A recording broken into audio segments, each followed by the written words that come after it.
Since March of 2020, so much has changed. How we work, how we live, the tools we use, the way we collaborate. Hello and welcome to The Bridge. Join host Scott Kinka in a series of discussions of how some of the top leaders in technology bridged their businesses, technology, roadmaps, and lives into their new hybrid work reality. Our hope is that their insights and experiences will help you on your journey in business and in life, from who we were to who we are today. And maybe it'll help you get better prepared for whatever comes next. The Bridge is a service of Bridgepoint Technologies, one of the nation's leading IT advisory, procurement, and lifecycle management companies. Now, here's your host. Hi, and welcome to The Bridge. I'm your host, Scott Kinka. This week, I interviewed Tim Allen, Executive Vice President and founding partner of EvolveIP. Tim and I have been friends for nearly 25 years through a couple of companies, and in the interest of full disclosure, more than a decade together at EvolveIP. Tim also joined me here in studio, which was a nice change of pace from the online interviews that make up a majority of my podcast, and frankly, probably make up a majority of the meetings that you engage in on a day-to-day basis post-pandemic. EvolveIP is a pun intended company name, so we talked a lot about the theme of evolution and that being a principal tenet of their go-to-market and what he called evolutionaries, or their ideal customer. These are people who don't want to incur technical debt, can't stand managing endpoints, don't want to be burdened with the basics of IT. So what they did during and after the pandemic was, instead of going product focused, they went use case focused. They wrapped all of their products together in a virtual workspace, delivering multiple legacy applications, comms, contact center, a really interesting approach. Maybe give you some thoughts about another way to think about how you're acquiring and buying IT. We commiserated a bit about moving out of the office during the pandemic. We were working together at that time, and truth be told, we were actually during a move. We were moving our office from one place to another when the pandemic hit. So we literally packed up our boxes, put them in our trunks, and never came back to the office. Kind of an interesting story. We talked about the challenges of service providers and technology companies during the digital transformation wave of the pandemic and forced work from home. I thought it was really interesting from a service provider perspective, but I think you'll find that interesting even as an IT buyer or technology leader. He suggested that the real effort in digital transformation is about teaching people how to use what they already have, what they've already bought. Really interesting insight. And of course, that led us into a conversation about the difference between broken and user error, which will be a fun little chat for IT leaders. Maybe you can commiserate with us a little bit. And then lastly, in the going for it category, Tim predicted the death of the operating system in the next 18 to 24 months in our shameless predictions segment.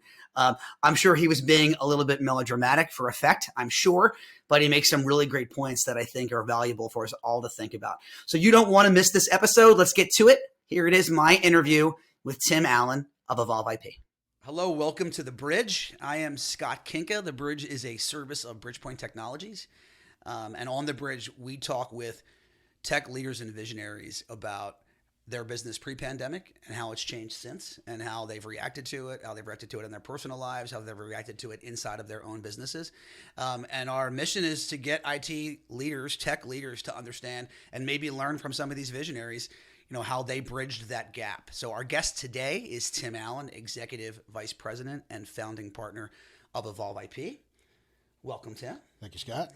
And also, interestingly enough, public service announcement, I need to mention, I was also a founding partner of EvolveIP for 14 or so years. Tim and I have worked together, so we're in studio together today, and happy to be chatting. So, Tim, tell us a little bit about Tim Allen. Tim Allen, well, I've been working for 32 years now on the technology space, and helping people change the way they communicate, helping them do it better, and personally, I live 4 miles from where we're sitting today in your house. So it was a long commute for me today. I got a wonderful wife, 4 children, spend most of my spare time either on the sidelines watching them play sports, working my wife's honey-do list, or playing golf. So it's a little bit about me. I've seen the honey-do list, but your golf game has not suffered from the honey-do list. Well, it did for a while there. I'm trying to get back into the swing of things. Fantastic. Literally. Well, Tim and I worked together for a really long time. We finished each other's sentences for something along the lines of 20 years. But we haven't worked together for a little while now, so we'll see how that goes. Yeah, we'll see how that goes. Finishing each other's sentences today. Right now. So, EvolveIP. Yes. I could deliver this message myself, True. but I won't. Tell us something about Evolve. Yeah, well, I mean, we're a 14-year-old company, wildly successful, and we have since the beginning been, helping people work remotely. Okay. That we're now calling it hybrid work, I guess. But yeah, we've been helping technology leaders, give the people that are working somewhere else but the office the ability to do so as effectively as possible. And most recently, we, with the pandemic, obviously that has accelerated everything. And again, from back in the days we were trying to name the company when we first founded it, the idea of evolution was core to our mission.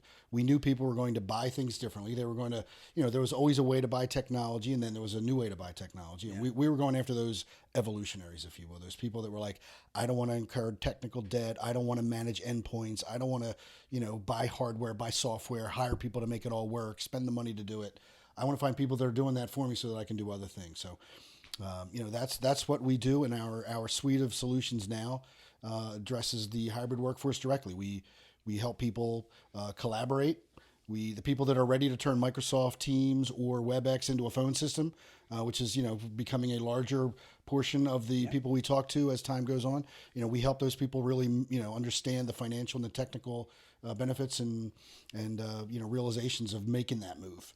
And then we also do the contact center suite that we bought our own software. We make it work. It does 85% of what everyone else's does, and we integrate it with that collaboration suite, and we can also put all that into a desktop. For those people that don't want to manage endpoints, they've got a lot of people working remotely. They don't want to drag them back in through a VPN into their corporate network and then back out. They want to give them a new workspace. We put all that stuff together and deliver a really great solution for those technology leaders looking to enable that hybrid workforce. So it's a very centric hybrid workforce story. Yes. Those weren't words we were using in 2019. So tell me a little bit then how, and I was there, so I get it, but tell me how the story's really changed since the pandemic. You gave a good commercial, which is fantastic. How did that change from 2019? Well, I think it's just a matter of speed and time. Okay. You started the movement towards enabling teams with our BroadSoft platform way back in the day, because we did have people saying, I don't want to maintain this legacy PBX infrastructure. It's too costly. It's very cumbersome. I'm limited by the feature set of the manufacturer. I want to be able to, use one tool, my collaboration tool to use my voice communication. So you started doing that, and it was slow rolling it and was taking a little bit of time. And we had a couple prospects here, a couple prospects there. Yeah. Sold a couple deals in 2019. Some of them were big. And then all of a sudden the pandemic hit, and everyone wanted to talk about Teams and how they could, put their DID on there, make it their phone system, and totally and communicate. And, that's I think that's really the main issue is time. Well, interesting too, because before that, it was one of those things where we were, hey, make sure you turn your video on. Yeah, exactly. Great. Make sure you're not wearing a T-shirt with a coffee stain on it, and you combed your hair with something other than a sneaker today. Exactly. Right? You're on mute. You're on mute. Yeah, exactly. And then the world just kind of ran to it. Yeah. It's super interesting. But tell me, listen, we talked a lot about the business, your business, and the technologies that you support. But you're also a company, right? Yeah. And you also dealt with the same things that everybody else did. So let's jump into that a little bit. Yeah. Your company's experience in the pandemic. You can start from now if you like, or maybe even take us back to the moment you decided everybody was going home. Like tell us about that. It's a lot of our listeners will be in a position where they're not necessarily technology companies, but they had to solve a big technology problem. So here you are, a technology company who had to solve a technology problem. Tell us a little bit more about that. Yeah, well, it's funny you mentioned it that way. You were there. It was Friday the 13th, March 13th, 2020. And we were all in that conference room trying to figure out what was going to happen. And then the word came down that we were not coming back to work. Okay. We were also in the middle of a move, if you recall. So we had our stuff boxed up, and we literally had to, within I think a 24-hour period, move everybody out of that building, and we never went back. I've never been back in that building. Help me refresh the dates just for fun. Yep. You said it was Friday the 13th of March. Yep. If I recall correctly, wasn't the move date out of that office April 1st. Yeah, we were supposed to be out April 1. And there were boxes, like the boxes were already on-prem. Yeah. And we were planning on saying, pack it up, put it in your car, see you at the other office, and we would stage you out. So we basically said, hey, load it up. Yeah. And we'll fumigate the office and see you in a couple of days. Yeah. And I honestly don't remember how long it took. I know I was looking at pictures, thinking we were going to be talking about this, and I was looking at pictures. And there's pictures of you, me, and Guy, and some others in the kitchen having our last little toasts to that building. I don't remember if they were off to look at the date, but it was not more than 48 hours from that day. So okay, so you have boxes already. Thankfully, many businesses didn't. Right, there's a good balance. You tell everybody to pack it up, throw it in your car. And then, so you said it was Friday the 13th. So Monday they're working. How'd it go? Yeah, well, you know what? I think it went pretty well. I mean, we were already using Teams, as you know. So for us internally operating, it was not really a big deal. But as you recall, or maybe not, we just had customers coming out of the woodwork, having us now all of a sudden buy all the things that we were trying to sell them along the way. They were like, all right, we now need that. So I think we spent, months converting customers, as many as possible, the biggest ones first, over to, enabling or teaching them how to use stuff that they already bought, many of them. Interesting. Let's explore that a little bit. We'll come back to your employees, to the people that work at Evolve in a minute, but let's stay with the customers, because I felt like that was an interesting statement you made. Yeah. Teaching them how to use stuff they already bought. Yeah. Expand on that a little bit for me. I mean, we all did it too. You open up your machine, you go into your virtual desktop, UC1 would spin up and you'd hit X, or you'd minimize it and you wouldn't use it. You'd use the phone or whatever. All of a sudden people are like, no, that thing that launches when you start your desktop, you got to use that now. Yeah. You can text people with it. You can, you can IM people with it. You can use video for it if you want to. Back then, UC1 wasn't all that good with video. We were using something else, but yeah, we were teaching customers, hey, your phone system is now that little orange thing that spins up, or maybe it doesn't spin up. Maybe you never installed it. So, we just went through a ton of that work to get people to actually download the UC1 client. Let's give you a little training on it. I think we had people 24/7, every hour on the hour. We had 3 or 4 people just giving trainings on how to use UC1. Got it. So that was months of and you said craziness. Teams as well, obviously. And Teams as well. The push towards Teams. Exactly. Well, all of a sudden, the funnel started filling up with Teams opportunities, as you know, and some of them were big, and some of them we sold right away.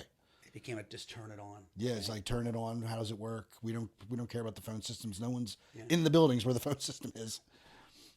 What kind of problems did that create when people were just turning it on? Like, what did you run into out there in the field? Because I think, our expectation is that we're going to have tech leaders listening to this. Yes. And, we sit and we think, man, I didn't do a great job there. I didn't do a great job there. Let's commiserate together. Like, what is your customers break when they just kind of turn it on? Let's talk about that a little bit. Yeah, good question. Well, I think, of course, the normal thing is you need to, use restraint and talk to your customers, because when they call you and say it's broke, and it ain't broke, they just need to learn how to use it. You got to be, you got to use use some skills. But so I think that was the biggest problem, is we had a lot of people that were frustrated because they had hundreds, thousands of employees who were struggling with just communicating. Yeah, and we had to help them through that. So doing it from home over home networks. And, so we bought some incense. I think those, we probably gave a couple people some meditation exercises to go through. So that was, I remember being on the phone, customers would call me directly, and like the C-levels would call me and freak out. Yeah. And I'd have to dig down in and find out what happened. And usually it was them not understanding how things worked, and us losing our patience and trying to teach them. That was the most common scenario. It was moving as quickly as possible. That was the most common scenario. What kind of things, you said, all of these things that we had been talking about or proposed or what have you, all of a sudden they were buying them. Yeah. And you mentioned Teams already. Is that one of the only? Are there others? Like what things? The run on the bank. What were the things that they ran on the bank? Yeah, well, I definitely would say Teams. And again, at that point, probably 5, maybe 10% of people that had Teams were interested in learning if it could be their phone system. Yeah. You really didn't have, you had so many people are invested in their phone technology, their UC technology, traditional stuff, handsets, especially if there's a contact center involved. And so, you still have that going on. That's maybe 20 or 30% now. People thinking, hey, I can use my collab tools, my phone system. Let me check that out. So I think that was the first thing. The second thing was obviously virtual desktops. I mean, desktop as a service. whichever term you want to use to describe it. People realize that, oh my God, now I've got to either upgrade my VPN, I got to buy a bunch of gear, I got to figure out the security components of that. How do I do that? I got to make sure that when people come back in, they can get back out. So you got to worry about that corporate network, and that's all stuff that, ultimately is going away. Yeah. Right. But you got the investment, you got to do it. Sure. So people, they had a lot of people saying, I think I want to consider going to virtual desktop. Yeah. But they had to do the math and they had to do a TCO. Is it worth it now? I've got a lot of investment in this stuff. Do I bail on it? Give people a better experience or not? Am I getting, and you used to always say this, am I going to get in the endpoint game? Am I going to get really good at managing endpoints? Yeah. Or am I just going to buy a desktop in the cloud and let somebody else worry about the majority of the security? Yeah, we just had a meeting with some of our top strategists who were out there meeting with customers on a day-to-day basis. And we were having a very similar conversation. What are the challenges you're running into? Like, what are IT people telling you? Yeah. And I think there were two things. One was, everybody bought a lot of bandwidth in March and April of 2020, right? For that reason. Like, exactly. I got to get people in to get to my security edge to get back out. Exactly. To get to the cloud, by the way. To get to the cloud, yeah, exactly. So that was a fun little story there. And then that was the other one. Like, you can paper over a lot of crappy. I was going to use a different word, but this is a non-explicit podcast, exactly. mind you. So I'm being pretty good with the cursing. Right, you are. Tim's being very good. job. You can paper over a lot of crappy desktop management strategies when the desktops are always in your office, right? Because you're like, hey, here's the firewall, my perimeter. It is what it is. And now all of a sudden, every PC's at home, and you're like, crap. Yeah. Right? What just happened? Yeah. All of a sudden, I'm exposed. I find that right now, every conversation that we have, our strategists have, it might be about a product or service, but then the security is always part of the conversation. It has to be. Yeah. It has to be. So tell me how, you've mentioned that the security problem from a customer side. Let's cycle the conversation back to yourselves. Let's talk about Evolve's employees. Obviously, I guess you were already eating your own dog food, so to speak. So security wasn't a giant issue. Did you use virtual desktops as a means to get people back into the office? And was that really how you sort of flattened out the potential challenge of everybody working from home? Yeah, it was. That was the majority of what we did. It works. It works anywhere. It works on multiple devices. You don't have to you don't have to spend a whole lot of time making sure that that it's going to work. You just got to make sure that the platform's up, it's available. Yeah. And the people have bandwidth. So it's interesting. Is that where you might have just answered the question I was about to ask you? But obviously, we're called the bridge. So let me phrase EvolveIP. Ask you to phrase EvolveIP in this way. How did EvolveIP help IT leaders, tech leaders, bridge the gap pre to post pandemic? Yep. Well, I think the first thing is education. Okay, that's an interesting answer. Yeah. Okay, well, no one asks you for DAS. They're like, all right, here's my current environment, and we have, we've developed a playbook for people to use to go out there to ask the right questions to really dig into how are people managing hybrid work. Mm-hmm. Tell me about what you're doing. How are you managing the endpoints? What security challenges are you having? So if you start getting into all those discussions, a clear need for a cloud-based desktop arises because they're spending so much time, energy, and effort managing all the pieces and parts, of which there are many. Yeah. That you got to make work together. You always used to say, you got people out of the data center game and into the integration business. You know? Well, that's even worse now that you've got to add another security layer on top of the old stuff that you were doing, just to make sure people that are working remotely in a hybrid environment can get access to the information they need. Yeah. That was that was a huge part of it, was educating them on, you can do this way, and here's technically what it means. Here's financially what it means. How far along are you on depreciating the infrastructure you have for your VPNs? How far along are you on the Windows licensing that you bought and the laptops that you bought, and when is the next time you're going to refresh everything? You go through all that education. Most of the times we get into those discussions, there's a clear need for DAS. Sometimes people aren't ready to do it because they do have a little bit of a longer runway to depreciate some capital, and that's not going to fly with the financial leader. But the technology leaders all want to do less to manage the end user's desktop experience. Interesting point you made, because everything that you said there was business outcome and not technology related, right? Totally. We in our industry, I think we spend, both tech leaders and people like Bridgepoint, who is an advisory, and companies, suppliers, like EvolveIP in the cloud, you know, I think we always make our conversations about the things and stuffs. You know what I mean? Exactly. And I mean, I think that the role has changed pretty intrinsically for that tech leader, hasn't it, since the pandemic? Definitely. Tech leaders today need to understand the business outcome of anything they do prior to spending the cycles for their engineers to figure out whether it's going to work or not. Think about all the time, energy, and effort you need to do that. Those people are busy these days. Yeah. Delivering, you know, a hybrid work experience to a lot of people that's new, and taking time out to, you know, to figure it out is really critical. Do your customers know at this point what their work from home strategy is yet, or have they not even been told from the CEO yet? Good question. I mean, I think that most people have things settled down to a point where it's probably working, but I don't think most people are where they really want to be. And I still think people haven't taken the time to understand. When we get into these conversations and we start asking these questions to technology leaders, you can start to see, like halfway through the conversation, you can start to see them, you know, thinking like, I am really not doing this right. Like this is really, I am really, why am I doing it this way? Was it because they just because they reacted effectively? Well, they've got so many things. They've or? got so many things they're involved in. They're like, if I if I can manage the amount of trouble that I have in delivering the solution to a level that we're used to, it's not spiking, then I'm just going to leave it alone. I'm going to move on to something else. Got it. But what they don't realize is that level of effort that they're putting into managing the hybrid environment could be down here. Got it. Could be a lot less, and those people could be doing other things. That's when the aha happens. So, all right, here's an aha. Thanks for the great segue there. Yeah. Shameless prediction. 18 to 24 months, something along those lines, from Tim Allen. It can be technology. It could be, you know, let's try to stay away from politics on the pod today. Maybe definitely personal. Maybe personal. Stay away from I don't that know. with me. Whatever that is, but shameless prediction from Tim Allen, 18 to 24 months. Well, the Eagles are clearly going to win the Super Bowl this year. Clearly. I mean, aside from that, All right, it's aside fine. from that, This is a super regional podcast. This is a nationwide podcast here, so we don't need to get too sports specific. regional. Yet. Fire away. Gotcha. Yeah. All right. But yes, the Eagles will win the Super Bowl. Fire away. Of course. We think that every year, right? Always. And you Cleveland Browns think that every year, too, so let's be honest.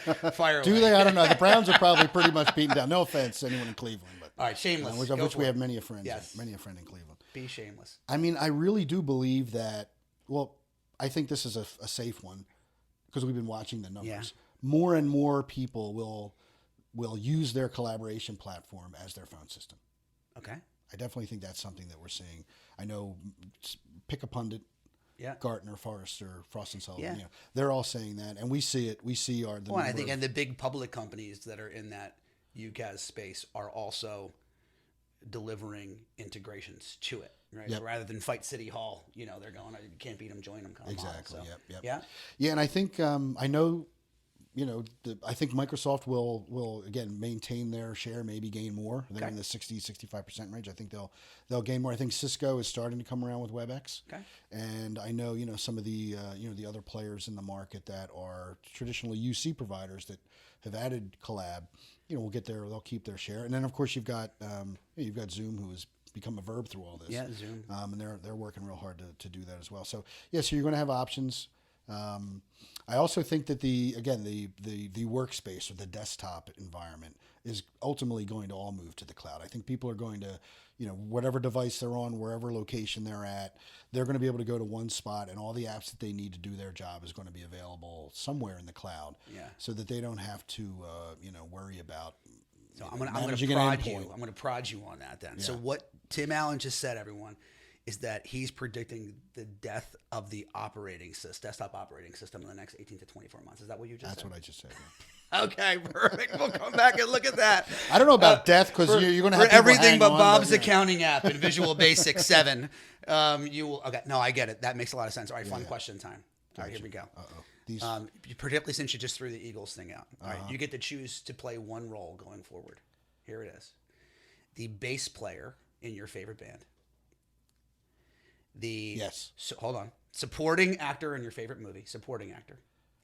Or the third down specialty like running back on your favorite football team. You got to tell me which one and why. Definitely the bass player. Okay.